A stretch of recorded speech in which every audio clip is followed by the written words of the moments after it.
A lot of people struggle at attacking in Siege. Whether it's new players or more experienced players, it's a common problem to not know how to attack in Siege. So in this video, I'm going to give you the guidelines of attacking rounds so you can become a way better attacker. So first things first, what is the goal of attack? And if you're new to Siege, you might think the main objective is to just kill everyone on the enemy team, but as many of you know, this isn't the case. Now, if you do end up killing all the defenders on the other team, you will win the round, but it's not reliable against tough opponents to just chase kills. Now, when you do the other things that I talk about in this video, kills will come with it. You are going to have to get kills at times, and you will have to chase kills at times too. It just depends on how the round plays out, but the main objective is to plant the diffuser. And you do this by getting map control and clearing any defender utility that stops you from achieving this goal. I will get into how to actually do this later on in the video, so stick around for that. But moving on, the next thing I want to talk about is the roles of attack. The roles that you want to play will dictate which operator you should pick. For example, Thermite is a support operator and Ash is a fragging operator. You may be wondering, what do these roles mean? Let me explain. As support, you should be supporting the team, like the name says. Operators that fall into this category are hard breachers like Thermite or Hibana, any sort of shield op like Blitz, Montaigne, whatever, or ops for like gadget denial like Thatcher, Twitch, or Flores. Now, the ops I'm saying in this video aren't the only ops that fall into each category. Like Thermite and Hibana aren't the only support operators that are hard breachers.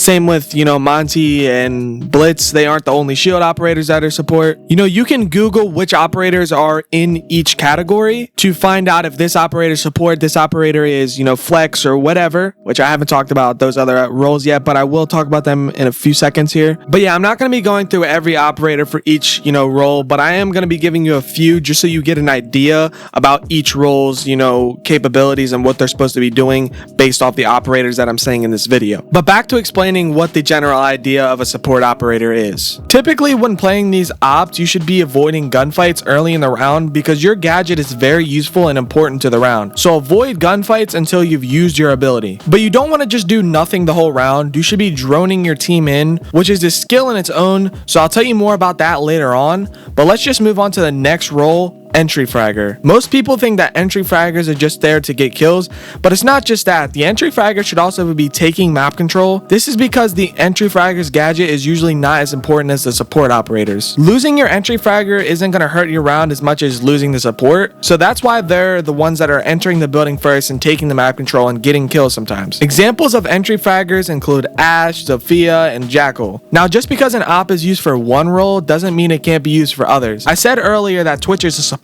op, but she can also be used as an entry. And times where this is fine is if Twitch's ability is not as important to the round. When Twitch is support, you have to destroy Cade Claws or bandit traps with her Twitch drones, right? That's when she's usually classed as a support operator when her ability is used in that way. But if you don't need to do that, you can just use her as an entry because she has a very good gun, and really all that you need to do is just be able to take that map control, which any operator can take map control. But sometimes you have to get kills, and Twitch's gun is very good, so you can definitely use her as an entry fragger. But this doesn't apply to every op in the game. You shouldn't be using ops like Thermite or Thatcher to entry because their guns aren't very good and their abilities pretty much always need to be used. I would much rather you just find another way to use their ability that isn't the main way that you were thinking than try to entry frag with them. So just don't entry frag with operators like Thermite or something like that, people with bad guns and very useful abilities. But yeah, now that you know the support and the entry fragger, the next role is flex.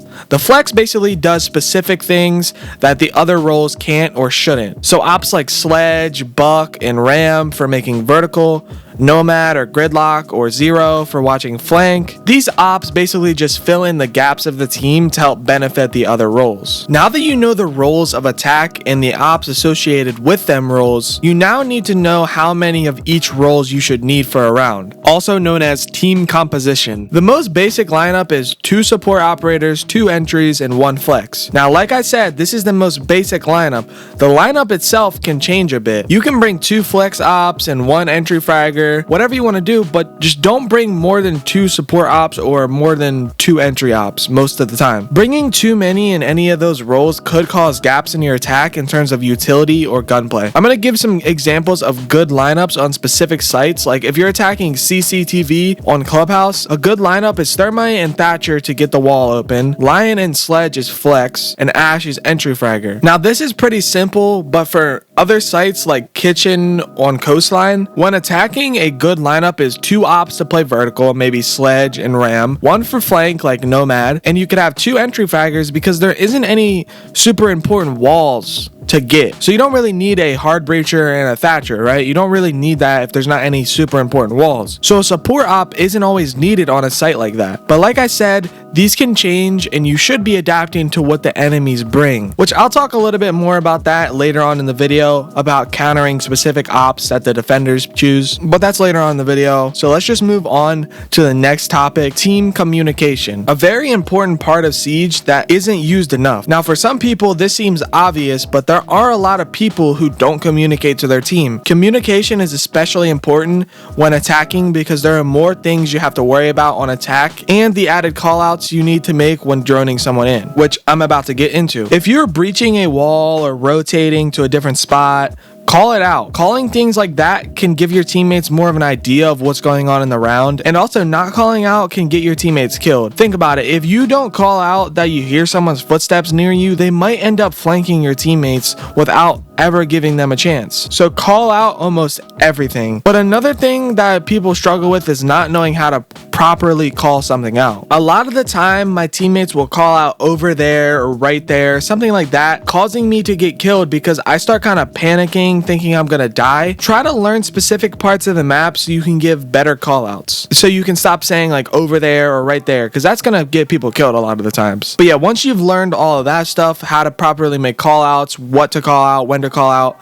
you need to learn how to drone somebody in, specifically droning in your entry fraggers. Now usually this is done by the support ops. Droning someone in is when you use a drone to check rooms where the entry fragger is going to take control of. You need to be calling out if the rooms are clear or if someone's nearby, you know, like I said before, like if you hear footsteps or whatever, but make sure you don't drone too far ahead. Only drone about 2 or 3 rooms ahead of the entry fragger so they can move through those droned areas without the intel changing. And what I mean by the intel changing is if you drone through 6 rooms, you drone 6 rooms ahead of the entry fragger.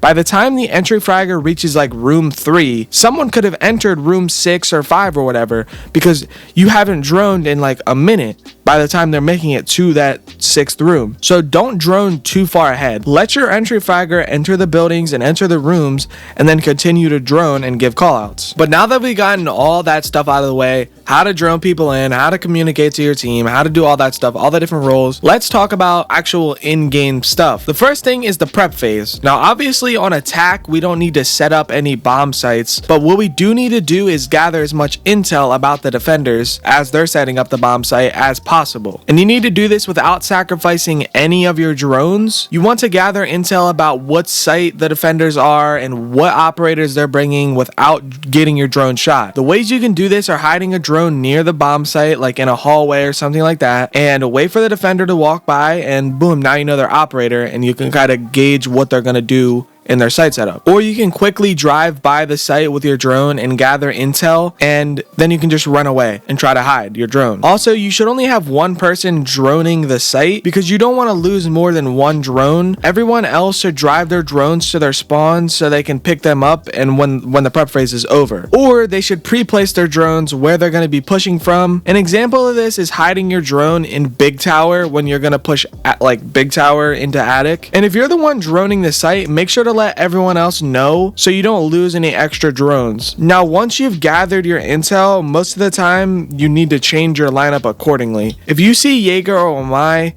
bring more flashes or stuns so you can, burn the Jaeger or Omai devices. If you see Cade or Bandit, bring EMPs, because once you coordinate counterattacks like that, it becomes so much easier to win attacking rounds. So keep that in mind. But let's just get on to the next part, roam clearing. Now this is one of the more difficult topics in this video, but roam clearing is one of the most important parts of an attacking round if you're playing against a good roamer, which in higher ranks is very likely. Roam clearing requires very good communication communication and drone work and positioning. But to make it easier, keep in mind the things I talked about in the communication part of this video, and a good tip is to only roam clear parts of the map that you absolutely need to. Anything else could waste a lot of time, which time is very valuable on attack. So you don't want to waste time like that by roam clearing areas of the map that no one's going to be, or you're not going to actually enter or be around. So keep that in mind. An example of when roam clearing is not needed is when you're attacking CCTV/cache on Clubhouse. For a default push on that site, you only need to get open the main wall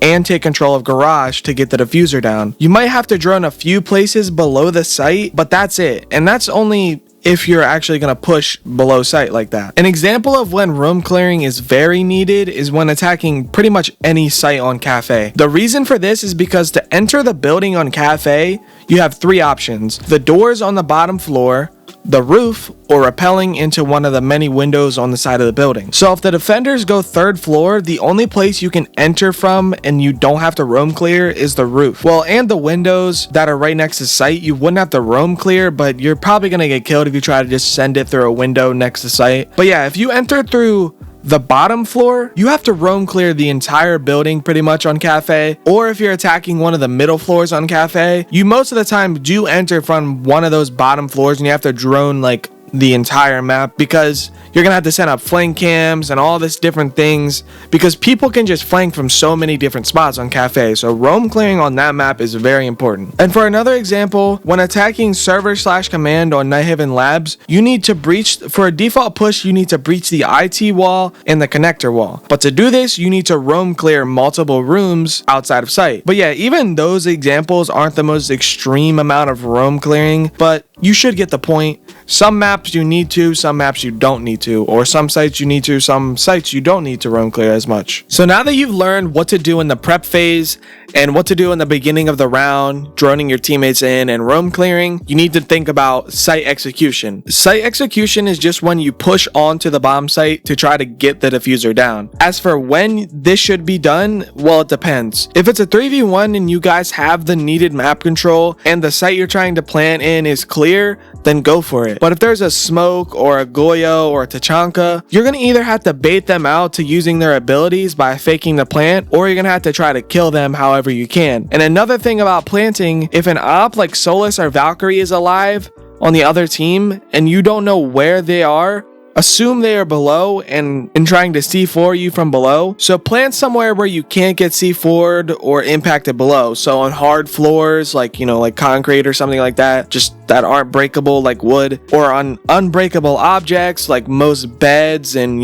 certain stuff like that. And once you've taken all that into account, once you go for the plant, you can use smoke grenades that you have, or any flash grenades or stun grenades to flash the defenders or to mask the sound of you planting. And also you can use any of your team's utility that you still have to stop the defenders from stopping the plant, like an Osa shield to allow your team to plant behind cover, or one of your nomads air jabs to prevent the defenders from entering the bomb site you're planting in, a well-timed lion scan to stop the defenders from rushing the bomb site without you knowing, and stuff like that. But now that you've gotten the diffuser planted, you need to know how to play the post plant. The post plant is the time after the diffuser is planted, obviously, where the attackers have to defend the diffuser from being disabled by the defenders. But as an attacker during the post plant, you should be playing very passive. A good play is to set up a drone near the diffuser and hold a passive angle in a separate but close to sight room. Have the people on your team that are dead watch the drone so you can have intel on the remaining defenders while you're safe. And another thing is, if you can try to set up crossfires are very strong in Siege,